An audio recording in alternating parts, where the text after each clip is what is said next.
69 വർഷത്തെ കേരള സംസ്ഥാനത്തിന്റെ ചരിത്രവും തിരഞ്ഞെടുപ്പ് വിജയങ്ങളുമെല്ലാം കണക്കാക്കിയാൽ മനസ്സിലാവുന്ന ഒരു കാര്യമുണ്ട്. കേരളത്തിന്റെ രാഷ്ട്രീയത്തിൽ കോൺഗ്രസിനും ഇടതുപക്ഷത്തിനും മാത്രമേ വളർന്നു വരാൻ കഴിയൂ.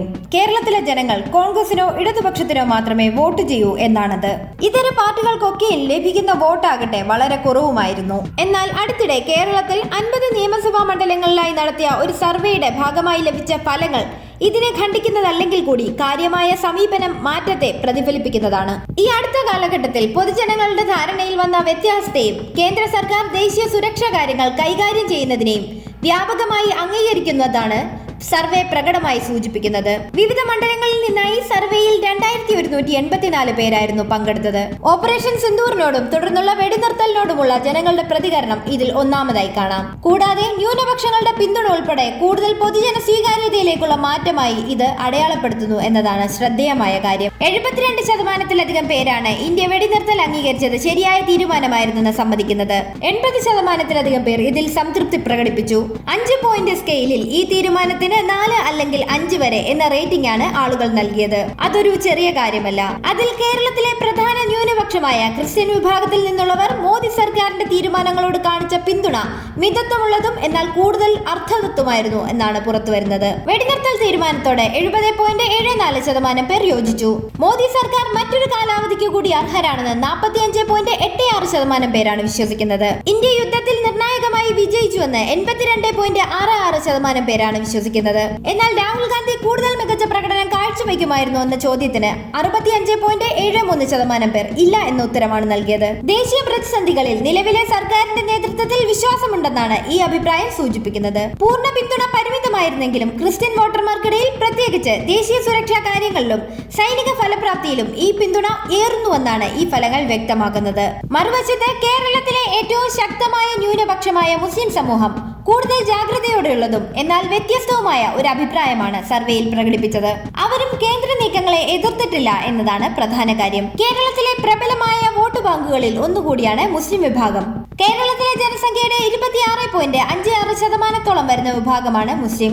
അവരും ഓപ്പറേഷൻ സിന്ദൂർ എന്ന പ്രത്യാക്രമണ നടപടിയെ വിശാലമായ രീതിയിലാണ് നോക്കിക്കണ്ടത്. അതിനെ ദേശീയ താല്പര്യമുള്ള വിഷയം എന്ന നിലയിൽ തന്നെ തങ്ങളുടെ രാഷ്ട്രീയ വിശ്വാസങ്ങളിൽ അടിയുറച്ചുകൊണ്ട് അവർ സമീപിച്ചു എന്നതാണ് ശ്രദ്ധേയമായ കാര്യം. മുസ്ലിങ്ങളിൽ 77.47% പേർ ഇന്ത്യയുടെ വെടിനിർത്തൽ തീരുമാനത്തെ പിന്തുണച്ചു. 63.66% പേർ ഇന്ത്യ യുദ്ധം ജയിച്ചു എന്ന് പറഞ്ഞു. ഇത് സായുധ സേനയോടുള്ള വിശ്വാസത്തിന്റെ പ്രതീകമായും കണക്കാക്കാം.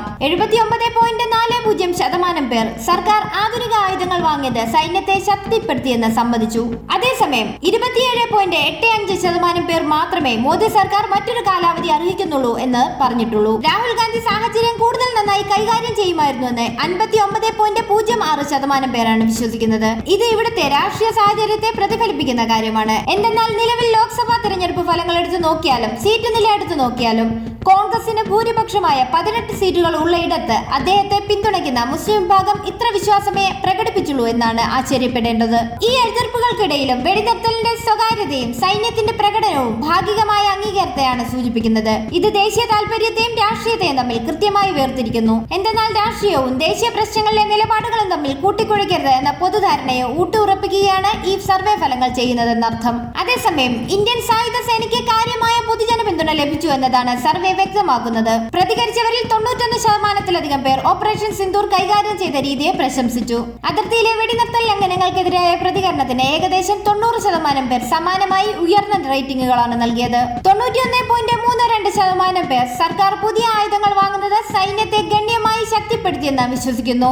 ആധുനിക ആയുധ സംഭരണത്തിനുള്ള പിന്തുണ ഓരോ വിഭാഗത്തിൽ ഉടനീളവും വളരെ ഉയർന്നതായിരുന്നു. എന്തെന്നാൽ ഇക്കാര്യത്തിൽ 79.40% മുസ്ലിങ്ങളും 87.76% ക്രിസ്ത്യാനികളും യോജിക്കുകയാണ്. കൂടാതെ ഓപ്പറേഷൻ സിന്ദൂറിനിടെ സർക്കാരിന്റെ സൈനിക നടപടിയെ ചോദ്യം ചെയ്ത CPM രാജ്യസഭാ MP ജോൺ ബ്രിട്ടാസും പാർട്ടി നേതാവ് M സ്വരാജ് നടത്തിയ വിയോജിപ്പ് നിറഞ്ഞ പ്രസ്താവനകൾക്ക് പൊതുജനങ്ങളിൽ നിന്നും വലിയ തോതിൽ എതിർപ്പ് നേരിടേണ്ടി വന്നു. അതും ന്യൂനപക്ഷ സമുദായങ്ങളിലെ ഒരു പ്രധാന വിഭാഗം ഉൾപ്പെടെ. സർവേ പ്രകാരം പ്രതികരിച്ചവരിൽ 47.64% പേർ യുദ്ധവിരുദ്ധ പരാമർശങ്ങളോട് വിയോജിപ്പ് പ്രകടിപ്പിച്ചപ്പോൾ 13.10% പേർ മാത്രമാണ് അവരെ പിന്തുണച്ചത്. ക്രിസ്ത്യാനികളിൽ 47.17% പേർ പ്രസ്താവനകൾ നിരസിച്ചു. മുസ്ലിങ്ങളിൽ പോലും 29.27% പേർ വിയോജിപ്പ് പ്രകടിപ്പിച്ചു. പരമ്പരാഗതമായി BJP സംശയിക്കുന്ന വിഭാഗങ്ങളിൽ നിന്ന് പോലും ഇത്തരം പരാമർശങ്ങൾ തിരസ്കരിക്കപ്പെടുന്നു എന്നത് ദേശീയ സുരക്ഷാ ശ്രമങ്ങളെ ദുർബലപ്പെടുത്തുന്നതിനായി കാണപ്പെടുന്ന രാഷ്ട്രീയ അജണ്ടകളോടുള്ള വർദ്ധിച്ചു വരുന്ന അസ്വസ്ഥതയെ പ്രതിഫലിപ്പിക്കുകയാണ്. ദേശീയ സുരക്ഷാ ഭീഷണികളോടുള്ള BJP നേതൃത്വത്തിലുള്ള സർക്കാരിന്റെ ഉറച്ച പ്രതികരണം കേരളത്തിലുടനീളം വ്യാപകമായി സ്വാഗതം ചെയ്യപ്പെട്ടു എന്ന ധാരണയെ